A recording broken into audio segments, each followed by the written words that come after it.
Oh, broccoli Yeah, slaw. your Okay. favorite. Yeah. I I Yeah. I w- I I was not hearing I wasn't hearing you correctly.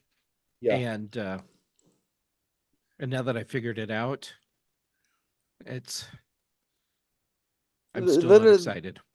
yeah, the disgustingness of coleslaw, but with broccoli. What just why?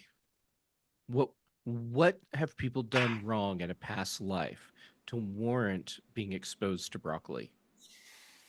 Oh, broccoli's awesome. The slaw Yeah. part is disgusting, You especially when you lost add me the at mayo. broccoli. I seem to recall you don't like broccoli Oh no, like if I or can't be around cauliflower for that broccoli. matter. Right. Yeah, Yum, yum, if yum. someone is cooking broccoli, cauliflower, Brussels sprouts, can't be around. I had a roommate 1, 2. once that Echo, echo. We, he we have multiple Guy Searles. That's poor that's guy. scary. Go. Looping back. Shouldn't be echoey. It is. It's got to be loop back. Hold on. Yes, he Did I is the say guy. did I say Resistance is looping back? futile. Yeah. How about now? That's better. I Now, have why isn't lost my the video link for working? today's All There right. it Now is. it does. Guy. Do you mind sharing the show notes link? Look at this room. Nope. I know you had such somebody really nice to clean it for you. Cannot believe it. It's immaculate. It sounds empty. Where are the Certainly a lot 15,000 more echo mics? than there was before. Yeah, I was saying that bin was very light on mics. Yeah, I saw two bins for Oh, mics. They were you both got in, Jeff. small, I see it. and so I want to know where are all the mics? Oh, they're still here. Yeah. And do you also have two turntables? And a microphone. Many microphones. Many. No, there's a bunch down here. There's a bunch in a drawer over here. None of the microphones were dismissed. Okay, so we only saw two small boxes, just as a sample. Oh, yeah.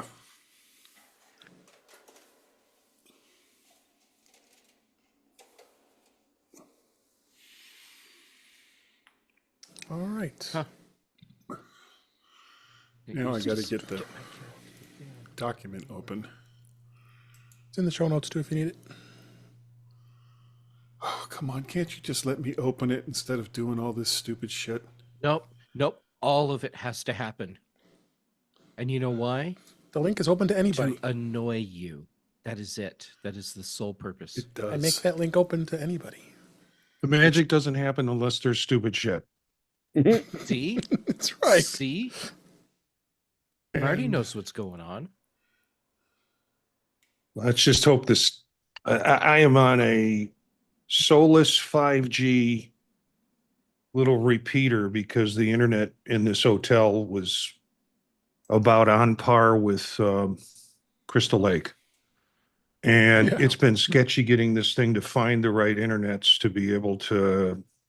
So Are I'm the chairs constantly more comfortable? here. I'm sitting on a Yes. pillow just like so I'm not sunk down like a little kid. Appreciate you being here. I'm And my pretty head's sure- going to hit this pillow later tonight. So please don't, Yeah. Okay. I think I misunderstood what type of hotspot you're using, because I'm pretty sure, from what I heard, it belongs to someone who's a redhead like me. Because what I heard is that it's soulless. Oh, SOLIS. Solace? That definitely is not you. Definitely not me. And to be fair, I actually do have a soul. I have several. I keep them in a box. Oh, under the okay. bed. When are you going to let them out? And do the authorities know that you're keeping them in a box under the bed? It's just a redhead thing. We collect souls. You have the link to the show notes, Marty? Yeah, I do. And I have it open on another screen. Okay, I didn't see you in there. Lots of stuff. It's weird. Oh. It's not. Now I'm in there. Oh, okay. There you go. I what I do is I take each one of these links and put it in Workana, and Isn't Workana then just set the it up best? as one What is page. this? And I then don't even know about this. when it's when it's up there and I got them all in order, I just hit open all, and they all open all the tabs up, and I can Share go the from link to that. tab I to don't even tab. know about that. Workona is fantastic. Hold on. I will drop a link into our little chat here. All right. Why have I not heard of that? Chat, there it is. Paste. Hey. What the hell? Oh, apparently my Bluetooth keyboard Doesn't died want to work. while I was trying to copy. There you go. There it is. So What the hell? some people will say, oh, it's a tab manager. Why do I need that? Sure, it manages tabs, but it's like a full project manager. You pay for it? Yes. You don't Yeah. have to pay for it, but if you want all the features and to be able to have like a metric crap load of tabs managed, then you pay for it. $7 a month. Yeah, I just set it up for every show that I'm on, including the ones that I produce that I'm using content on. Then you can put the tabs in whatever order you want and click it Damn. open, and you're ready to go with the show. Have you Oh, started good. playing with groups for tabs? No. I don't. I get enough out of a piece of technology, and then I don't go deeper as I should. Because when you talk about it as kind of a workflow minute, I haven't gotten to that point yet. It's All right, kind of guys. cool.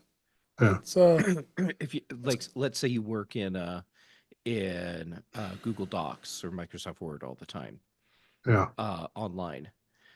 You can set up Jeff, your volume templates is really for the low. documents that you need all the time. yeah. I was And I then was just saying, I have think- it just go in and say, all right, here's what I need. And it just generates the new document for you. And I was gonna say, Jeff. Last week I noticed your volume was kind of low. oh, it is low? Was I on the Well, show Jeff last was- week? Jeff was Yes. kind of low. I He was the still only one recovering. brave enough to say something about it.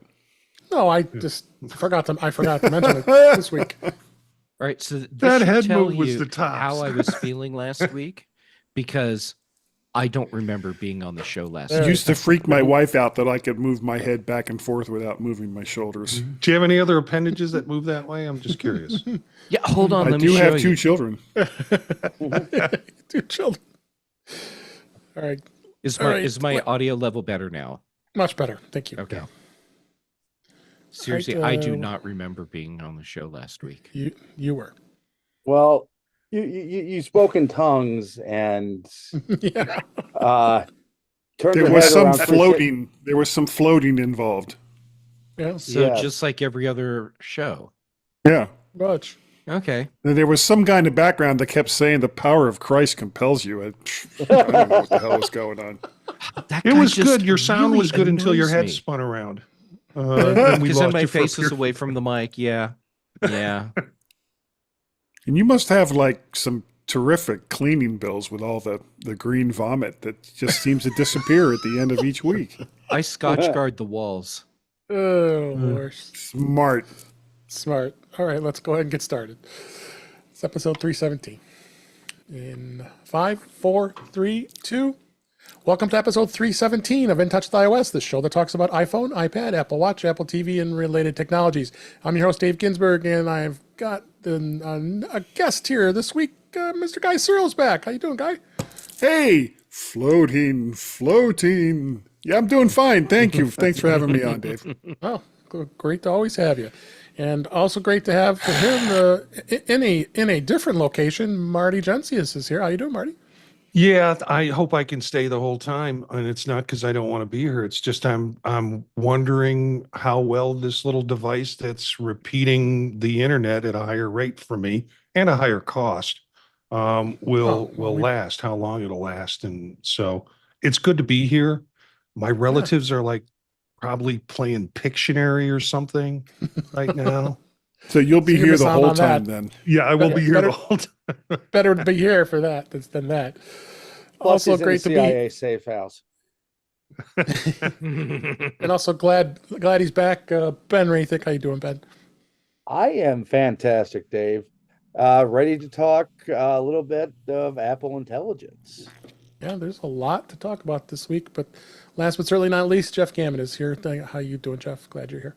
I'm doing all right, and I'm feeling better than I was last week. That is a good thing. We are very glad about that. So, like I am said, very glad about that. yes, thank you for being here.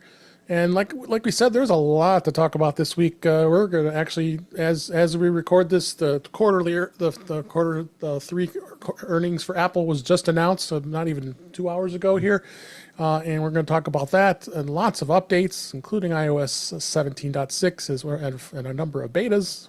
We'll hit that in a bit, and I had decided also, since Marty is the Vision Pro expert, we're going to have a Vision Pro this week's segment each week. Got some topics for that and plenty of news as well. So let's go on with the topics. And the topic of the day and the week here is Apple's results. The quarterly record all-time high. It was an all-time high in services. They announced that for this third quarter of 2024, $85.8 billion. It's a record for the fiscal third quarter, which is traditionally the company's quiet quarter. Services revenue reached an all-time revenue high of $24.2 billion. So as far as the percentages goes, iPhone was down about 1%. iPad was spiked up to 24%. I wonder why. As well as major new product releases, of course, and the Mac revenue ticked up about 2%. You look at the total revenue here comparative to the last third quarter. Yeah, it's way up, and we thank Jason Snell and his team at Six Colors using his great amazing charts that he has here. Those are in the show notes here. But you really look closely to the quarterly revenue by category. iPhone it dipped down to 46%. It was about 50%, and it pretty much was consistent of all of Apple's business. Well, services is now at a 28% number here. That's just incredible when it comes to that. So we start with that services. Why is the services increasing? Well, I mean, I think it's obvious because Apple TV Plus really is a driver of a lot of that. Ben, we were talking about pre-show. What do you think about this with the services? I think this is pretty much inevitable. Well, number one, devices right now are so good that things that were not too long ago a 2 or 3 year cycle are now significantly longer. Not only that, but Apple, we are increasingly reliant on these services. Apple TV Plus, Apple, the All cloud of them. storage. My brain iCloud. is not working. Yeah, iCloud. My brain is not working tonight. Ooh. Yep. And the others, and Apple Music are increasingly important in someone's repertoire. And honestly, we're seeing more and more people moving to Apple. Seems to be the case. Apple CFO Luca Maestrini also said that he's seeing continued growth in level of engagement that customers have with its ecosystem. He also said that Apple's doing a very good job improving the quality of its services, improving the amount of content available, and Apple plans to continue to add new Apple TV Plus and Apple Arcade content. Really, is Apple Arcade really a big driver of Apple services? You kind of have to wonder. Not if you've read certain articles this week. Yes, which we may touch on. What's your thoughts, Guy, on this with the services? Well, services has been going up every quarter. I can't think of a single quarter since the release of Apple Plus Plus, where they include everything, that services hasn't increased. So it's not a huge surprise. I mean, it's outstripped the Mac. It's starting to get into iPhone territory, and these things kind of feed on one another. People see how good the phones are. They see how good iPads are. Some people see how good iPads are. they see how good the Mac is and the Mac OS, and it just feeds into all of the services, and then the services kind of feed back into itself. So it's like a snake eating itself, but except instead of getting You mean an smaller, it Ouroboros. keeps getting bigger. So it's, Yeah. I don't really know where that analogy goes. It's an so, Ouroboros snake. yeah, yeah, kind of a weird growing snake. But I mean, odd analogies aside, this is just the continuation of Apple's dominance, not just in hardware, but in software as well, which if you'd said something about that 20 years ago, people would have laughed in your face. And now here we are. The iPhone has, well, the iPod and then the iPhone has fed into Apple's resurgence, and it hasn't stopped since 2001. It just keeps getting bigger and bigger. So unless the EU can somehow manage to outlaw Apple making money, I can't see where it's going to end. Apple would have to have like one hell of a stumbling block in order to stop this train. Yep. How about you, Jeff? Yeah. Apple just there's so much momentum there. Of course, the numbers just keep going up. When I was looking at Jason's charts, one thing that I thought was interesting is that when you look at the percentages, iPhone is down. When you look at how much revenue iPhone's bringing in, it's pretty much the same year over year. Right. And so really what's making iPhone sales look like they're down is the fact that service sales are up. And so Apple's just making more money, and a larger percentage compared to the previous year is going into services. And so this is a problem that I see with when people read numbers, not just for Apple, but for a lot of companies that have multiple revenue sectors, where if overall revenue grows and one part of it is staying at a solid level, people interpret that as, oh, sales are down in that area. That's bad. No, they're not down. People are buying iPhones. People are buying a lot more with services right now than they used to. So yeah, that inverted self-growing edible snake that guy has, it's not going to get any smaller. Not for a while. Marty, how about you?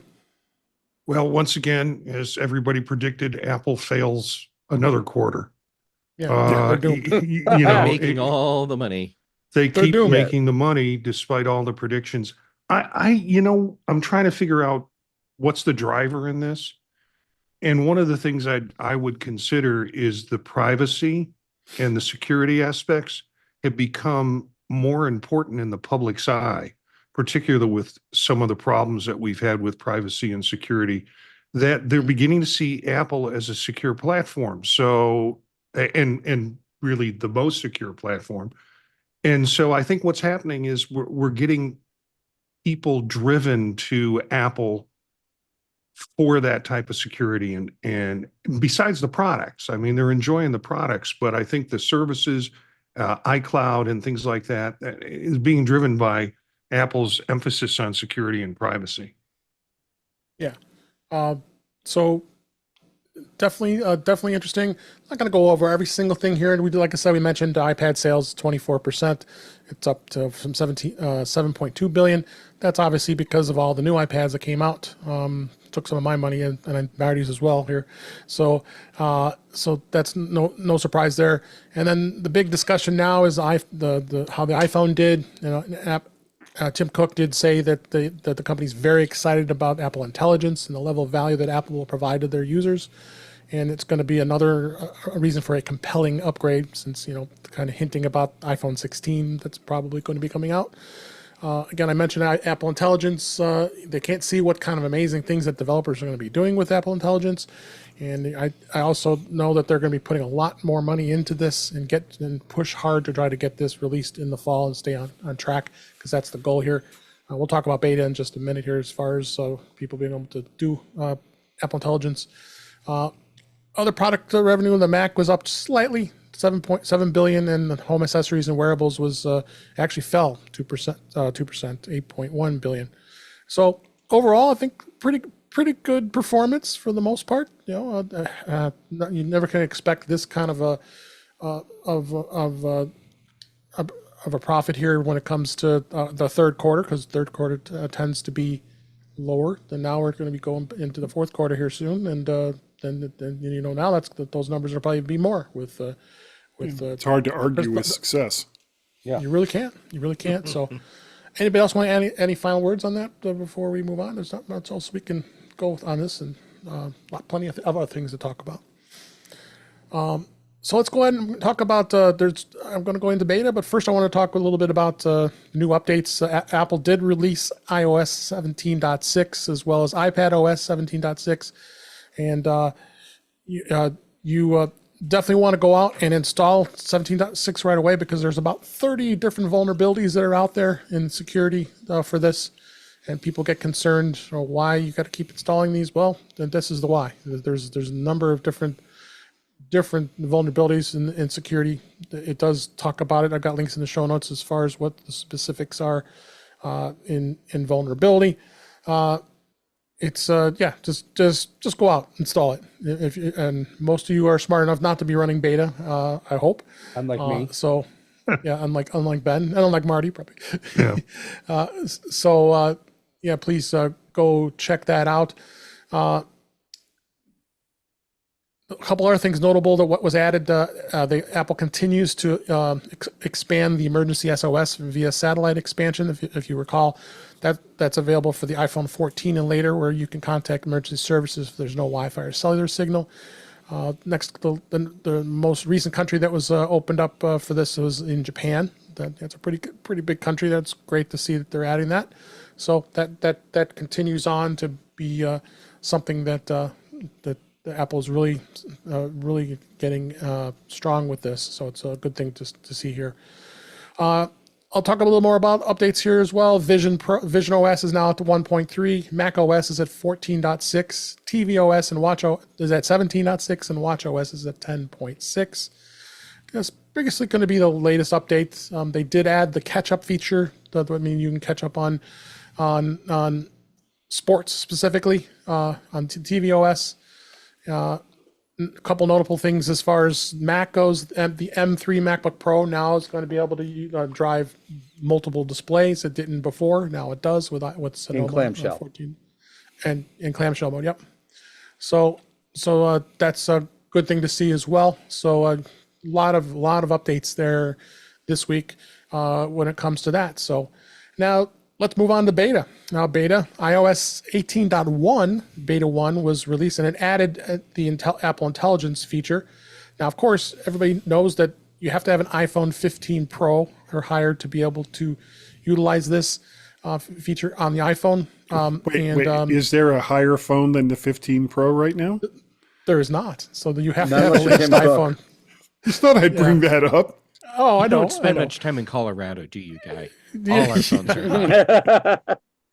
That's right. So basically they released the first betas of 18.1 on iPad, iOS, and Mac OS Sequoia is now at 15.1. These new betas will be tested alongside the iOS 18 and iPad OS 18 and Mac Sequoia 15's beta. So developers can choose to opt in which new betas they want to do, if they want to work with Apple Intelligence or stay on the standard iOS 18 beta track. So you have two choices. This is rather unique. I don't recall Apple ever doing this in the beta world here, having simultaneous different tests going on. But the thing is, majority of the devices that are out there, of course, are not going to be able to utilize this this iOS 18.1. So if you do recall, like I said, we talked about all the devices that will be supported at launch. Like I said, all of the iPhones would be 15 Pro and 15 Pro Max, and then they're saying the full iPhone 16 lineup is expected to also support AI as well.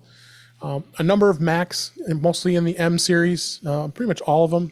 The same thing with the iPads. All the M series iPads are going to Apple Intelligence will be supported. So it's a pretty strong thing. It's just, I think we're probably like you guys are joking about the iPhone that the 15 is the only one. Yeah, that makes sense. I mean, it's a slower processor as you go lower, even on the 14. So it's interesting. What do you think, Ben, on AI here? Where Apple's going with this on beta? You've got it installed, so you probably can tell us how it's been. Yes. First, for the most part, beta 18 point or iOS 18.1 beta 1 seems for the most part to be basically beta 4, but with limited Apple intelligence. So you're not gonna Wow, see- he's gone. Oh, I'm here.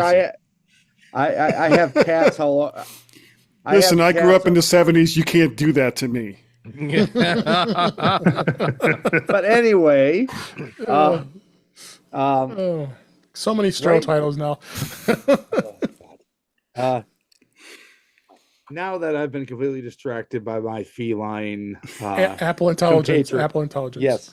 What are you going to be getting with Apple Intelligence? Number one, it does have the new Apple Intelligence look, which having the border of the screen be all sorts of colorful instead of a nice little ball right in the middle of your screen is rather nice.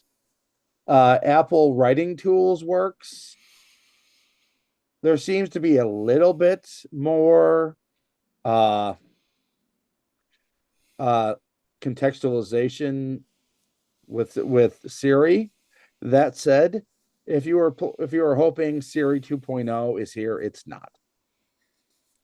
It is the same old Siri that you will tell it to do one thing and it'll do something completely else. Yep. Have you had a chance to try it at all, Marty? Not really, but I use so many other writing tools that I can't tell if this is coming from Apple or if it's coming from other writing tools I have embedded. And so I just opened up my iPad, which I had running, and just to see if something would happen different as I played with it. And I just haven't spent enough time with it to find the tools.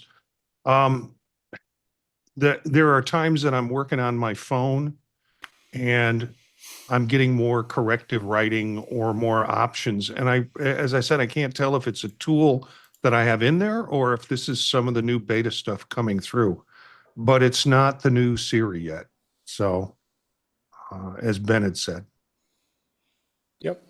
You have any thoughts on this, Jeff? I know you and I are neither one are going to be able to try this right now, but I really want to be excited about this, but with the way Siri has been managed over its Decade. life since Apple purchased the product,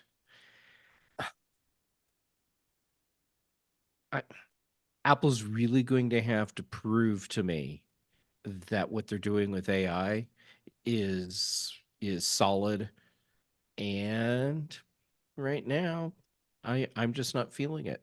And not because I have played with the AI features in the beta, but because Apple has set me up to be disappointed. Yeah. So we'll see. Yeah. yeah. You know what they say, fool me once, fool me twice, we're about fool me 10 times. Mm-hmm. Yep. So we'll go notably what things will not be is not in the beta just yet is the image playground. That's both the standalone app and the functionality built into apps like notes and messages. It's not there. Gmoji, I need the image wand, priority notifications at the top of the stack, the mail categories. All these are all things that were announced at WWDC. The photos, well, the memory maker feature is active. The cleanup tool that removes unwanted objects with a tap is not just yet. And like Jeff said, Siri functionality like on-screen awareness, personal context, and the ability to take more actions in and across apps not yet available. And the Chat GPT integration has not been implemented. And additional language is right now it's just US English, and additional platforms aren't on there as well. So this is like anything with beta. This is just this is This is just the beginning. Go ahead, Marty. I find these articles a little bit frustrating because it's like Apple Intelligence is here. Oh, I Now know. let me tell you That's all why- the stuff you're not going to get. That's why I put this in here. There's two articles. What's there and what's not. Yeah. So yeah, it's beta. Hey, we gotta start testing it, and then that's where it's going to go here. So, couple other notable things here on the Mac side of things. The Apple Intelligence may not work when Mac OS 15.1 beta is running on an external drive. That's interesting. I mean, yeah, some people want to do that so they can do a dual boot. They can boot, from an external drive as opposed to installing it on their core machine. So that's kind of disappointing because somebody wants to do it that way. So it is what it is. And Safari does get Apple Intelligence upgrade in 18.1 with a new summarize feature, and also it summarizes in an improved reader mode, summarizing the articles, and it'll scan the contents of the page, and then it'll show it like Ben mentioned, the purple Apple Intelligence glow. So you are able to do that. Did you try that in the Safari, Ben? I have not yet because I didn't know that was a feature, but I'm going to now. Yeah. And also Apple is providing detailed privacy reports on user requests. So they did begin a preview with being able to what the company's calling a new AI-based features. For instance, users can now ask the system to rephrase a text and summarize messages or emails. But this feature works both on device and online language models. However, to ensure users' privacy, Apple's created a PCC, which is the private compute module with its own chips to process requests online with end-to-end encryption. So not even the company has access to this data. So once the processing is complete, all the data is permanently wiped. So that's good to know. As we know, Apple very strong with privacy when it comes to that. So very, very cool thing here. One other thing I'll mention, the feature that they talked about, the ability to be able to do call recording and transcribing of a phone call. Apple 18.1 does now have that on the developer beta. So it does allow you to do that. So when you start recording the button, it's going to make sure everyone on the call is notified that the call is being recorded through an audible message. And there is no confirmation dialogue. So if a person wanted to be recorded, they would have to hang up. So once the call is in progress, the audio is recorded and saved in the Notes app. Recorded phone calls can then be opened from Notes, and then you can re-listen to the call. This is pretty amazing. Been waiting for something like this. I wouldn't have any too many reasons to record, since most of the time you're on the phone. But this is a good feature. Did you know about that one, Ben? I did. It's up in the left-hand corner. And I have to say, Marty might be using that right now from a CIA safe house. Yeah, I'm thinking this is a feature because if there are people on the call that I don't want, all I have to do is tell them, well, I'm going to start recording it. The only way you can do to get out of it is to drop off the call. So Right. Yeah. So good to see some features in here. So, and then, like I said, in parallel, we're also we're at iOS 18 beta 4 still running. Not much else to say about that. We've been talking about that quite a bit here, and the public beta is at beta 2 on the public side. Other couple things I wanted to mention here. There are some new features in the AirPods with this update, including we talked about this before, the head gestures where you can shake your head left or right to decline a call or without using a voice command or your hands. There is a solution with that. The voice isolation, where you can cut down loud background sounds when you're on a phone call, allowing the person that you're speaking to you can hear them more clearly. And better adaptive audio controls to adjust audio active noise cancellation, and the sound you hear is in response of ambient noise in your environment. And then personalized spatial audio for gaming, voice quality in games. There's a number of others, and this is pretty much going to be on most of these features are going to be the AirPods Pro 2 with the personalized spatial audio. So something to look forward to with AirPods. Anyone want to make a comment on that at all? Um, Uh, sounds like a good upgrade. I wish they would come to a piece of Apple hardware that was not the AirPods Pro 2. yeah, like Beats. I know you're a big Beats fan. Yeah. Well, was Yeah, anybody kind of surprised that Apple Intelligence came out at all at this point in the beta cycle? very surprised because this is not normal. I've never seen them do in parallel in previous years you got 18.1, 18. So you got Yeah. two simultaneous developer betas going on right now. Well, Yeah, I you know, mean- because they were saying when all this was being talked about at WWDC that these were, you know, Apple Intelligence wasn't going to be out until later on after, you know, the other OS updates came out. And when I saw a couple days ago, it says, oh, well, we got the first beta for Apple Intelligence. It's like, damn it, I just did a podcast saying that you know, we're going to have to wait. So, you know, once again, Apple screws the little guy, and you know, I sound like an idiot for other reasons than what's obvious. But it really, really did surprise me. I have, other than an M1 iPad and my Mac Mini, I don't think I have anything else that could run it. But you know, I'm not going to run betas at this point, regardless.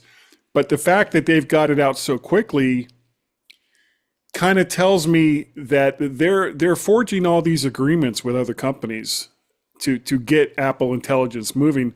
I still kind of maintain that they've got something else cooking in the background that's totally Apple, and that this is a stopgap measure until they can get out their own large language, artificial intelligence, whatever you want to call it, that is going to be Apple branded as compared to partnering up with all these other companies. I think this was more or less, I think this was kind of a panic move on Apple's part, that they felt they had to get something out there that had AI in it, and this was their response. And to show how early this is compared to normal betas, the earliest build you will see released as a dev build, Scouty, please, is a G build. This is a P, as in Papa build. I swear it scares me every time you disappear. Those people listening, Ben's cat is going in the screen and he disappears. Yes.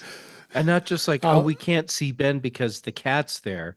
The Yeah. cat goes in front of the screen and disappears and takes Ben with it. And a little piece piece of me dies. I'm freaking too. out. Yes. And she is also trying to write in the chat. You remember Nice. that episode of the original Star Trek series, The Tholian Web? That's kind of where Ben is right now. Yes. Phasing in and out of existence. Right. This is my cat. And if we don't get to the right point at the right time to do the right energy discharge, Ben will be lost into the mirror universe.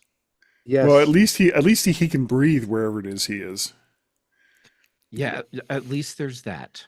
There is air. Scout, Where if do you were good- guys find place in your head for this kind of stuff? I'm Well, just I don't remember my It's mattress, all I so- have up there. Don't take it away from me. Hijack the show. That's what we've done. God, Oh, my. kitty. All right, Scouty, so let's go ahead and move on here, and let's go on to Vision Pro for this week. As I mentioned, Apple did release Vision OS 1.3. I know Ben, Marty, you're running 2.0, so there's probably not much you can add to this. But have you heard anything from others who are running 1.3? no, I know there are developers that are like still working on things from a 1.3 standpoint. They're trying to clean up what they have in terms of their apps. And so this is, I think, going to be it for one. And so I think they're glad to see that it's come to the point that this is, I think they called it sort of a master, or I forget the term that they used with it when I saw it in other articles. But I think it's the torch will be passed to 2.0. Yeah, which just all the rest of the betas that are out. It's Yeah, fine.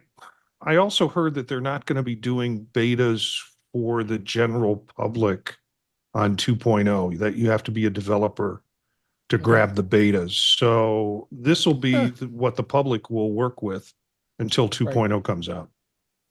Yeah, makes sense, especially something as new as this device. Mm-hmm. Couple other stories I found relates to Vision Pro. Apple's Vision Pro can now be controlled with brain-computer interface. It can be controlled with only thoughts, thanks to an integration with neurotechnology startup Synchron's brain-computer interface (BCI). The company announced that Apple Vision Pros has successfully used by a patient through direct brain control facilitated by their brain computer interface technologies. It was a man who's a 64-year-old man who's suffering from amyotrophic lateral sclerosis (ALS) and demonstrated this integration with this technology. Mark controlled this cursor on the Vision Pro to play solitaire and watch Apple TV and send text messages without using his hands, which he can no longer move due to his condition. Vision Pro's reliance on hand gestures would otherwise pose a barrier for users like Mark, who lost his upper limb functionality. This is pretty impressive. I don't know if you've had a chance to look at this yet, Marty. As far as this is something of a future for the Vision Pro. Yeah, I mean, it's an alternative use. I think of this, when I read this article, I thought of Stephen Hawking's and the devices he used in order to kind of do the work that he did. And, I don't necessarily think this was Apple's goal, but it's been repurposed for a community that it can really can benefit from it. And as the eyesight coordination gets a lot better with the device that it has with different betas, I think it's just going to be it's going to be kind of a remarkable experience. And this person has a neurodegenerative disorder, but it also, I think, has big impact for with the right programming for people who have various vision issues going on with them. And so I think it's exciting. It's kind of being repurposed as a tool for folks as that need types of accommodations. Hey, Marty, I think that you nailed a lot of this, but I have a feeling that you might be off on one of your points, which is that you don't think Apple was anticipating this.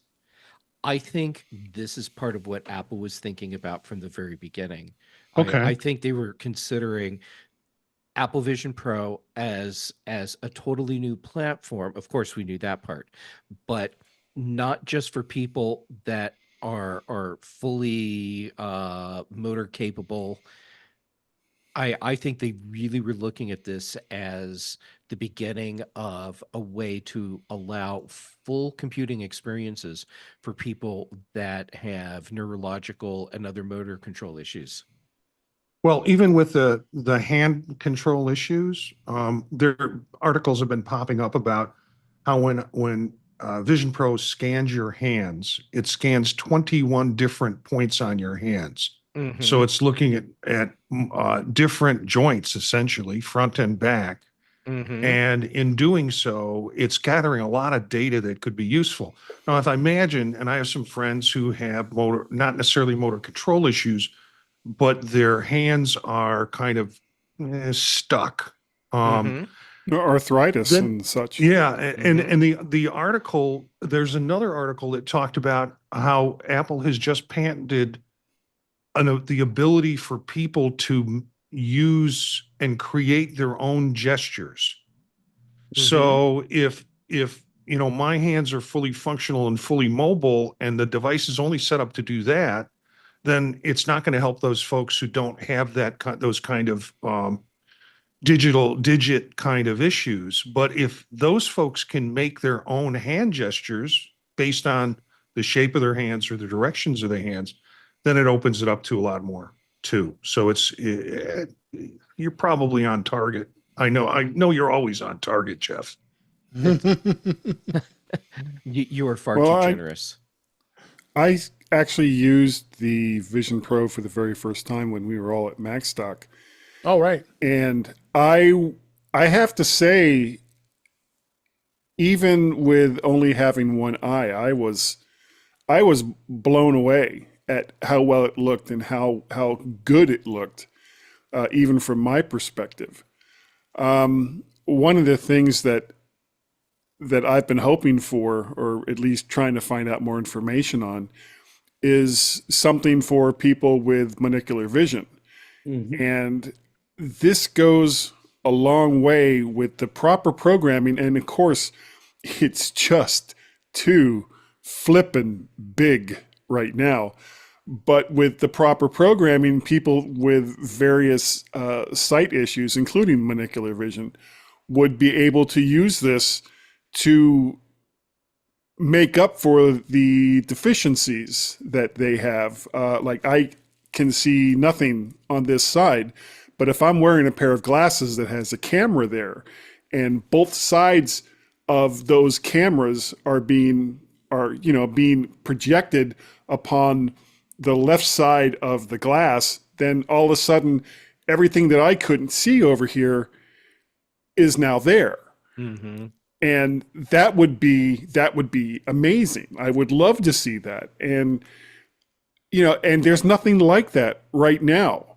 The problem being, granted, it is somewhat of a limited market. It's not like, okay, everybody with one eye, raise your hand, and we're going to get your glasses. That's going to cost $2,000, $3,000, $4,000. So but it's something that, as time goes on and developers get their hands on this type of technology, that the future looks really, really bright for people that have vision problems and have problems with their arms, have problems with their legs. That computing was more or less no way for them to be involved in the same kind of way that the five of us are. So I'm looking forward to the future and seeing not just what Apple does with this, but what third-party developers do with it. Yeah. So, that's great. So that's some of the things we found this week on Vision Pro. And let's go ahead and move on to the news for this week. There are a number of news stories. Google Maps and Waze have been updated with new iPhone and CarPlay features. Google has announced that both Waze and Google Maps rolling out for the iPhone and CarPlay that aims to keep them safer and more informed on the go. First up, the changes to Maps aims to make it easier to report incidents and helpful information like nearby construction and lane closures, objects, and police presence. The reports come from the Maps and Waze communities, and users will now see which app the report came from. There are larger reporting icons that are designed to be easier to tap quickly to sharing updates, and other drivers can also confirm the incident with a quick tap. Meanwhile, Google Maps has gained a new destination guidance to make it less confusing when users don't know where to enter or park when they arrive somewhere, especially when it's nighttime. When driving into a place, Maps' new destination guidance will automatically light up your building and its entrance as you approach it. In addition, it shows you other nearby parking lots. So I can go on here and talk some of the things what Waze is doing as well. But I think this is great to see that Google is really enhancing it for CarPlay, and that's the biggest thing for us who have a CarPlay in our cars. It's important. What do you think, Guy? I saw an article, and I cannot remember where I saw it, where they were talking about the future of CarPlay. And one of the things they were talking about was cars that didn't have side view mirrors, that there were basically just cameras there, and that those cameras are projected forward on your windshield at such a level that it's not going to obstruct everything else that you're seeing. And I was kind of like, yeah, that would be fantastic. I would love to see that. The question is any car manufacturer willing to take a chance on it? And if it was just in CarPlay, it would never get off the ground. Nobody would take a chance on it. It's got to be universal across at least the two big car infotainment platforms, not even counting whatever stupid crap GM is planning to do in the future. Right. Yeah. Well, But- that's based on Android Auto. Yeah, Yeah. yeah. Well, based on is, and we'll see what they actually do with it. But it even if it's based on Android Auto, it's like you're trying to reinvent the wheel. Why? Just so that you can get more data? You know, I don't understand GM's thinking on that. But regardless, there are so many antiquated bits and pieces of cars that can just go away when people put their minds to it. And you know, it's like rearview mirrors. Who needs rearview mirrors? Who needs side mirrors? Who needs this? Who needs that? We can just project all this on a virtual panel on your windshield. Who needs to have everything that you see in your dashboard down below that you have to look through your steering wheel in order to see it or integrate with it? This can all be done, and getting back to the Vision Pro, moving stuff around and doing stuff with hand gestures instead of, you know, physically having to hit buttons and all the rest of it. CarPlay and Android Auto really, really excite me, and I'm super looking forward to everything that's coming up with it. Not just maps and Waze and all the rest of that, just everything that is capable from within these platforms. Yep. How about you, Jeff? Soapbox. I like Guy's vision on this, and Enthusiasm. there's no sarcasm in that, seriously. But I realize now Yeah. that you bring that up, I get why you would think that, and that's fair. Yeah. What I see happening with Guy's CarPlay and Android Auto future, where more and more of the driving experience is being integrated in, is not an either or, but both to be used in the way you want. And by that I mean, like Guy said, who needs a rearview mirror? Who needs side view mirrors? Well, according to the United States government, everyone. And so features like that I don't see going away, because it's easier to just leave them, but then add in the other things. So they could add the cameras in to go along with the side view mirrors, give you that heads up information display, and you can have that whole experience. And with the way cars are being designed, it feels like we're going farther and farther down a path of limited visibility through traditional means. Meaning, that's a fancy way of saying I can look out the window and see all the stuff outside my car. Your Yeah. sight lines in modern cars, they're getting worse and worse all the time. You need a camera just to be able to back up, and not because you don't know how to back up, but because you can't see out the back of your car even with a window now. And Oh, and go let's be ahead. honest, the cameras are safer than trying to do this. So yeah, giving us the best of all the worlds. I am for that. And if it makes driving a safer experience all the way around, so much the better, because Yeah. Just don't there are a drive lot it of for us. really bad drivers out there. Oh, there is, for sure. Marty, go ahead. Yeah, I've been my wife is on vacation and I'm driving her around the country. So while she's on vacation, I've got a new day job, which is driving her around the country. And you know, you're talking about these changes with Google Maps in particular. I decided I was going to, I mean, I tried Google Maps a long time ago when I was with CarPlay, when I had a Pixel phone and I was playing with it. And I was pretty impressed with it then. But this time I'm not letting the S lady drive me around or Apple Maps drive me around the United States. I'm using Google and finding it a pretty interesting interface. And the things that you describe in terms of acknowledging accidents, data input, the kinds of things that you see in Waze, you're beginning to see in Google, and definitely the destination thing as a whole. much simpler input and process with this new version of Google Maps and CarPlay. So it's been fun. And when I get other relatives in the car, they're fascinated by it too. So Yep. Ben, you got any last minute comments before we move on here? Yep. These are definitely great additions to Google Maps and its sister product Waze. But I think you're really going to see these two programs unlocked this fall when they get full Siri 2.0 integration. Yep. All right, I'm jumping in because Go ahead. we've already hijacked this show from you. What I would like to see is Google Maps and Apple Maps both improve to the point where I don't need to have both. And where we are right now, when I went to find a place, and I've had this discussion with a lot of friends, and so I know I'm not the only person that does this. You need to find the place, you put it into Google Maps. You need to get to the place, take what you found in Google Maps and put it into Apple Maps.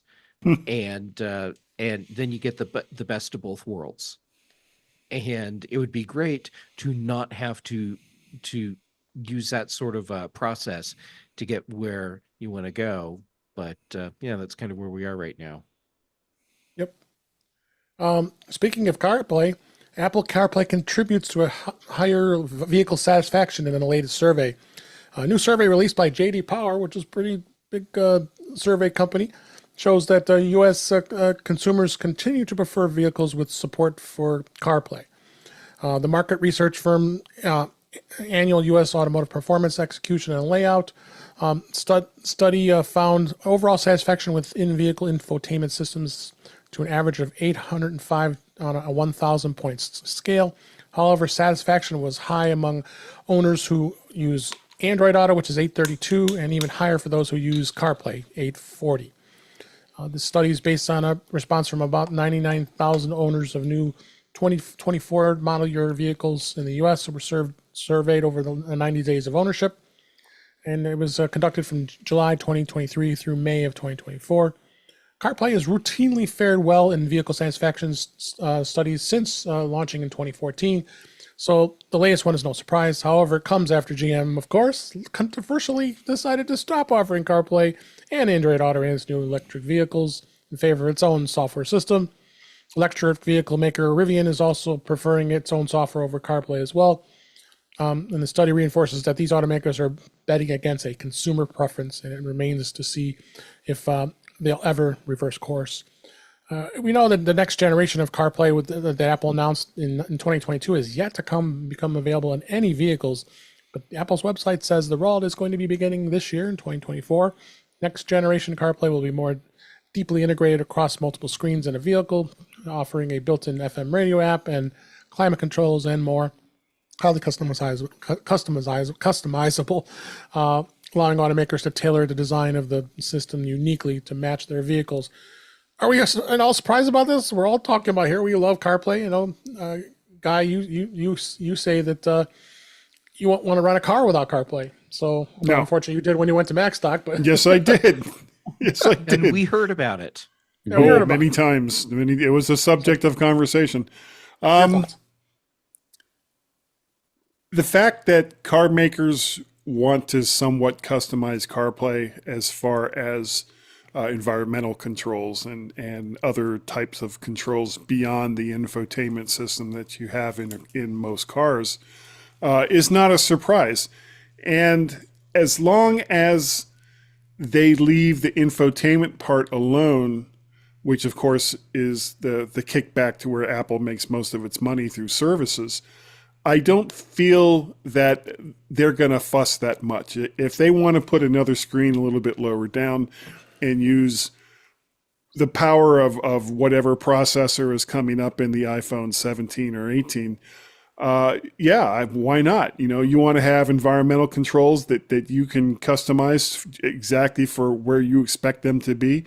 You want to have your speedometer and your tachometer and other types of engine monitoring systems that a lot of people like, you know, and you put them wherever you want them, then great. So if the car maker can customize it and the customers can customize it, then I don't really see a problem with it. The only part when it becomes a problem is when car makers kind of try to dictate not just to their customers, but to Apple and Google on where the platform should go into the future. Yeah. Don't do that. Don't do that. What about you, Marty? I would rely more and more on CarPlay if I had the opportunity to rely on it. For me, it really is when I'm on these kind of long driving trips. I know Guy does a lot more driving on a daily basis than I do, or I'd assume he does. So it doesn't come into play for me only if I am taking the advantage of trips. And when I do long trips, it's often to places I've already been to, so I can probably go without it if I needed to go without it. What about you, Jeff? First, I am not surprised at all that consumers have higher satisfaction with their cars when CarPlay is an option. This is no surprise. GM, Rivian, Tesla, take note.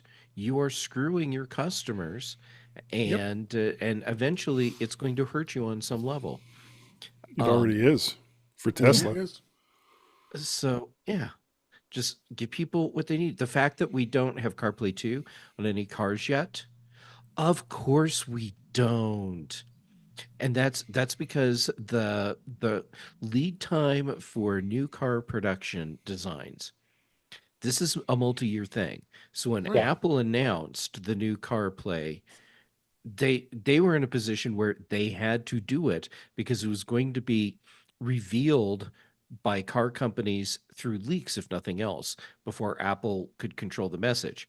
So they did that, and then we have to wait 2, 3, 4 years before we see any of this actually showing up in production cars. So yeah, no surprise there at all. Yeah, And- unlike iPhones, I only purchase cars like every 5 or 6 years. So, I recently got a car, so then you'd live with all the good stuff that comes out for about 5 or 6 years before you have an opportunity to upgrade. Mhm. Same here. Well, that's And the beauty of CarPlay. You can get a whole new experience just with the next time you buy a phone. Yep. It's not dependent on, and this was the problem in the past for auto manufacturers. They would come up with some ridiculous way to get music or tapes or CDs or whatever, and then a ridiculous way to interface with your environmental systems and say, good enough. And what are they going to do? It's built in. Well, now it doesn't have to be built in. It can be part of whatever Apple and the automobile manufacturers and the individuals who own iPhones and cars can decide for themselves. And it's like freedom, baby. Yeah, let's go. Guy, America. when you say that, I mean, my car came with some Subaru-based OnStar system, and I think I've had to use it once in the 3 years that I've had this car. So, Sure. I occasionally get emails. You haven't your contract on this is run out. Do I really need it now? Well, particularly with the device that I can carry in my pocket that does all the stuff that you want it to do. So. Ben, you get the final word on this topic. Yeah, I mean, we're at a point where if a car does not have CarPlay, it's off the list for me. Yes. And Same. yeah, I don't think this is going to kick back too much to Tesla and Rivian as much as it would other manufacturers, but GM is going to be feeling it real damn soon. Yep. Unless they change their Helps. minds. They won't. I'd be surprised. So let's see. Where are we at here? I lost my notes here. Ohio? Let me get back here. Yes, Ohio. Thank you. Quick stories here. iPhone driver's licenses are now available in Ohio. That should make you happy, Marty. you now can get your driver's license just like all the other states that have it now. That's the fifth state, which includes Arizona, Maryland, Colorado, and Georgia. And it's been like 2021 since Apple started this whole up, and states are way behind. So Yeah, I'm really surprised Ohio's on this list considering what we've been subjecting the United States to recently. That comes as a shocker because when I saw it happening in other states, I was like, oh yeah, it'll never happen here, not for a long time. So go. cool. now you can do it. Yep. Much else we could say. And you'd think that states would be more on board with this because essentially, if you get pulled over by the police, now you have to hand them your unlocked phone No, in order for actually, them to you see don't. your That's not driver's how it license. works. That's not how it works at all, actually. Really? Tell me. Okay, Excite me. Okay, Jeff has so it. your phone never leaves your hand. Your phone is never unlocked. They have to have a reader thing with them, which is basically like a little camera hanging on their chest or whatever. And then you hold up your phone and it reads a code off the screen. Oh, And okay. then all the data exchange happens on the police side, where that code then goes back to the state's computer system and says, all right, here's the data on this person. So there's no handing off of anything physical in the process at all. Huh. And we can Well, that would trust Jeff explain with- why other states haven't picked it up yet. Well, I Yeah. think a lot of it has to do with states not wanting to spend the money to modernize their systems. Which Like they're going to have to, especially with Real ID. Yeah. Yes, that's true. In Colorado, we were one of the first states that rolled this out. So I've had my digital ID for years. I was able to use it for the first time ever earlier this month when I went to the airport to go through TSA to get on my flight to go to Macstock. And it took years, even though all the technology was already in place at Denver International Airport, to accept digital ID, and TSA said they were accepting it. No, they just finally started a couple months ago. And So do you still carry your physical license? well, I have to, because the way it works is each municipality or county has to add support for scanning the digital ID codes. So in Colorado, that means Colorado State Patrol, they've been able to do the digital ID scan since the rollout happened. And then we have 5 cities in all of Colorado that can actually scan a digital ID. And if you go into places that are required to accept digital ID as valid identification, like if you go into a liquor store and you show your digital ID, even though they're required to accept that as a valid ID, they won't. Like, I don't know what that is. I need to see your real ID. And you're told when you go through the process to add your ID to the whole digital wallet thing, it brings up a whole thing saying you need to keep carrying your physical ID. You can't stop doing that. So the promise of what this can be is not aligning with the reality of what is actually happening.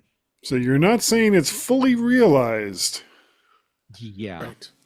Yeah. You know, I was kind of hoping Jeff had a more dramatic story. You know, You assuming could he have was said the it one in that's like a been pulled Vincent over. Price voice. Yeah, he's been Yeah. pulled over in a often by the police, probably, and that's why he knows all this. I Boy. could tell you stories.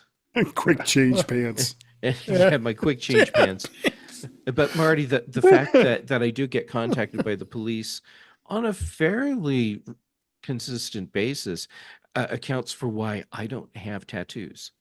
And that's a whole separate story. All right. And I'll share that sometime. Let's go to the last 2 stories here. Not Oh, expecting my the show gosh. to go there, were you? Oh, no, I wasn't. So, last 2 stories here. Apple fixes iCloud private relay after an extended outage. The outage happened last week. It It began in early morning on it was on the Thursday last weekend as we recorded in July, and it lasted until about 10:59 Eastern time Saturday. This issue disrupted web browsing, and for some users, it was over 48 hours, which is unusually a long period for an Apple service outage. The problem was confirmed by Apple through its system status web page, where it noted that the service might have been slow or unavailable. If you don't know, the iCloud Private Relay is a feature available to iCloud Plus subscribers designed to enhance privacy by encrypting browsing data and routing it through two separate relay servers. One of these servers is operated by Apple, by the other one by a third party. Setup ensured that neither Apple or the internet service providers nor the websites can access users' true browsing information.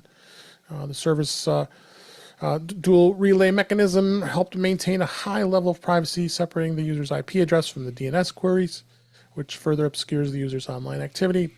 Users who had iCloud Private Relay disabled to mitigate the browsing issues can go ahead and re-enable it now, because that's what you had to do, pretty much disable it. But yeah, a little unusual for Apple to have something like this happen. So. And then finally, this last story here, Apple agrees to follow President Biden's AI safety guidelines. Apple has committed a set of voluntary AI safeguards established by the president's administration, joined by other tech giants in a move to ensure responsible AI development. This was on via Bloomberg here. Apple is now part of a group of influential technology companies agreeing to the Biden administration's voluntary safeguards of this. And the White House had announced this last year, part of an executive order to guide the development of AI systems. Although these guidelines are not legally binding, they signify a collective effort by the tech industry to self-regulate and mitigate any potential risks associated by AI technologies. And Apple's participation in the initiative coincides with its plans to introduce its own cohesive AI system and deep integration with OpenAI's ChatGPT. Well, it's not available yet, as we talked earlier, but Ben, what do you think about this? I mean, I think it's great that that companies are signing on to this, especially Apple. For sure. Guy, you're smiling. What do you think? So many thoughts are running through my head. You're still thinking about the tattoos, aren't you? Yeah, it's still there. It's still there. The fact that they're relying on these companies to self-regulate, and the history of companies that self-regulate is kind of going back and forth, ping-ponging back and forth, and it does not fill me with a great deal of confidence. But I guess we'll have to wait and see what happens. We will see. Yeah. And Marty, you being a ChatGPT subscriber, what do you think how this is going to do for this? I don't know what the impact's going to be. I like the fact that this discussion has been elevated to sort of a national presidential, conversation that, we have people in higher office that are trying to engage and address in this. I know one of the AI groups that I'm writing standards for looked heavily at what is coming out of the White House in terms of expectations for AI. And so part of that, putting that together, was looking to make sure what we were putting together at least had some consistency with what we thought might wind up being national policy. So, Yep. Jeff, the final word. Of course, Apple has said, yeah, we're on board with this. And these other companies have said the same. They don't want to have any more federal regulations dictating how they're doing what they're doing than is absolutely necessary. So the best way to push that off to a future date, or hopefully never have it happen at all, is to voluntarily agree to these guidelines that have come out of the White House. And Guy, your lack of faith in these companies' ability to do the right thing is totally justified. So we'll see how long it takes for various companies that have signed on to fail to comply with these requests. And what I'm hoping is that when it all starts to fall apart at some point, it's not Apple that's leading the fall apart bit, because I would like to think that they would operate at a higher standard for our personal privacy. But we're talking about corporations, and they are not our friends. So we will see. Yep. Yeah, I'm I sure find Apple. your lack of faith disturbing. Disturbing. I'm sure Apple will lead it. I'm also sure Apple will get blamed for it. Yep. If something goes We will, sour. we will see. All right, that is the show for this week. But before we go, I just want to make sure I make this announcement about MacStock. MacStock 8 did wrap up for 2024. We all had a blast being there. But you can purchase the digital pass and still see the great talks Well worth it.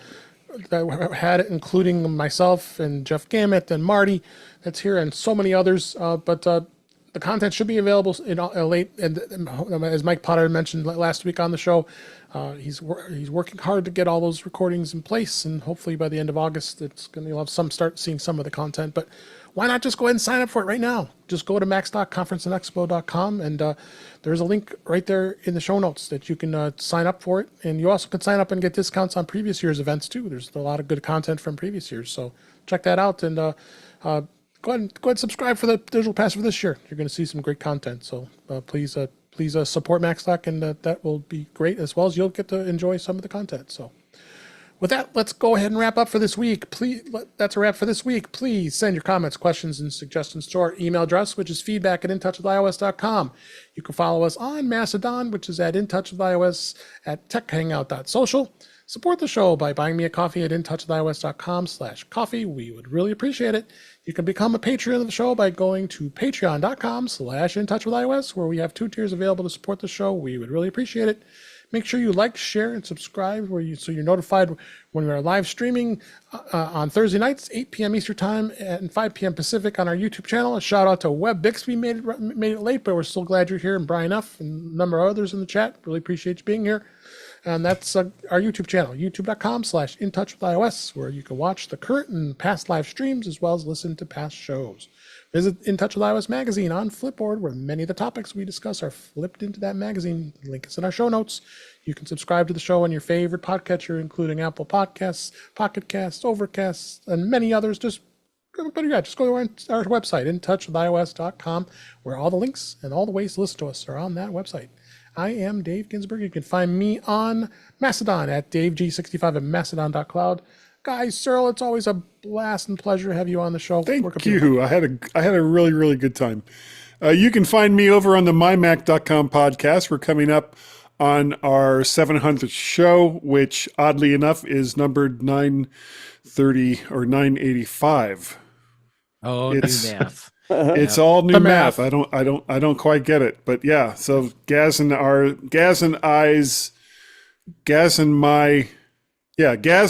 700th show. English is hard. Will be in just a couple of weeks, and we really, really look forward to everyone who has been with us all throughout this crazy journey that we've been doing.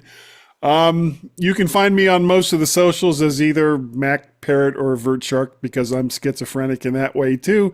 And we have a Google Voice number that you can call, and you might get what we like to call a Woo T.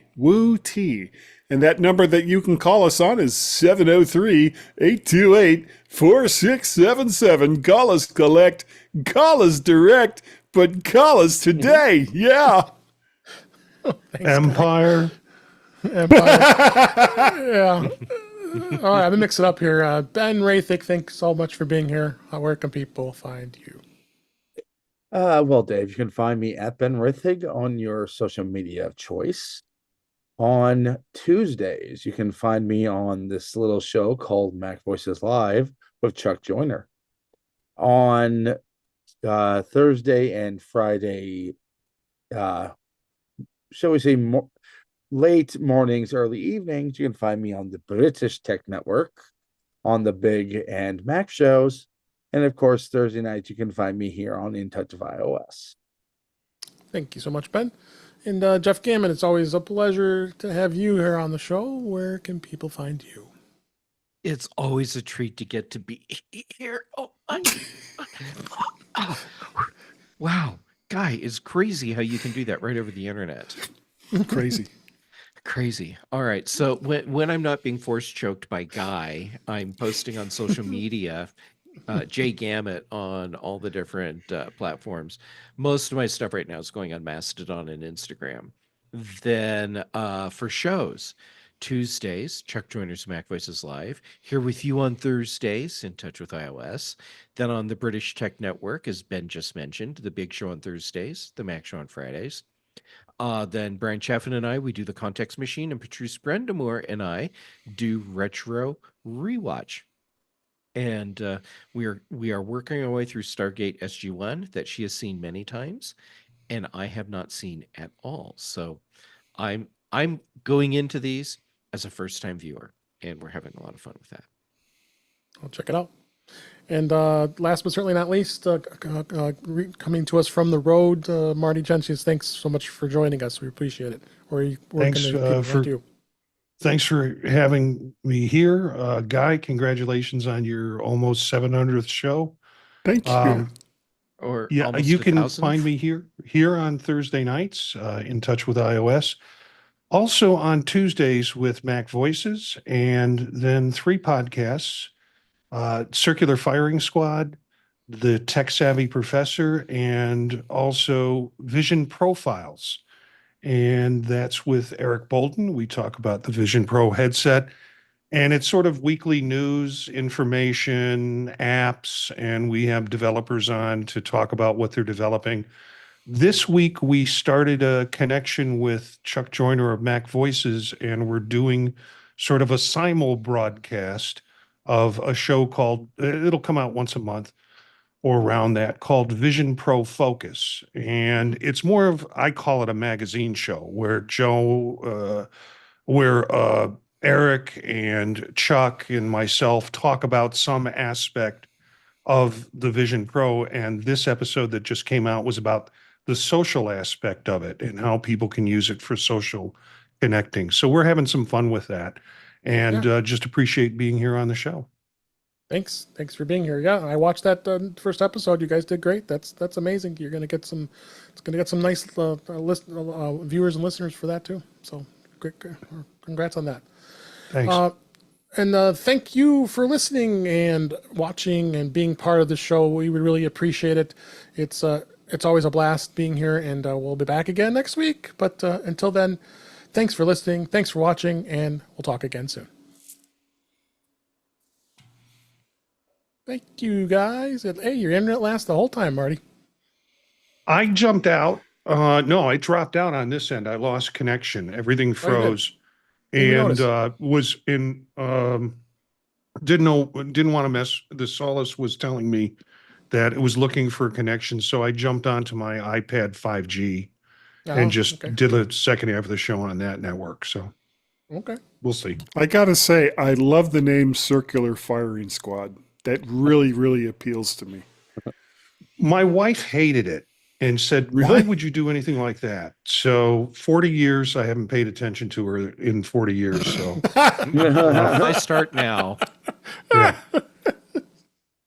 I'm gonna guess she doesn't watch the podcasts that you're on. She doesn't. She wants me to soundproof my office because she's in bed in the room next door, and I'm using broadcast voice. And she said, I hear everything you say. The problem is I don't hear what other people say. And so I'm like asleep, and then every 5 minutes you start shouting again. So I love Not it. unlike the honeymoon. yeah. Actually, we celebrate 40 this weekend, and we're going up to Chicago to see a Cubs game. Congrats. We're coming up on 33 at the end of the month. Yeah.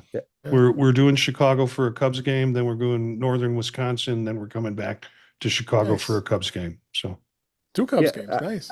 Nice. Yeah, I was going to say, Marty, have you actually seen the team? seen the team? Oh, yeah. Yeah. I Well, mean, being how bad they are. Yeah, I mean, with the Hoyer regime, this might actually be considered cruel and unusual punishment in some countries. You know, I grew up in Chicago. I've got Thanks, a shirt. Brian. We're playing. Thanks, Brian. We're playing St. Louis, and I've got a shirt that says "St. Louis is boring" on it. than I planned. And according to Joakim Noah, nobody vacations there. Yeah. No, that's That's always- Cleveland. Oh, that's Cleveland. Yeah. That's always a good. It's always a good game to see. They're such the rivalry. Yeah. Yeah. We'll have fun. So, Okay. I'm going to run and get back to Yeah. that exciting Pictionary game. Bye, Marnie. Bye, everybody.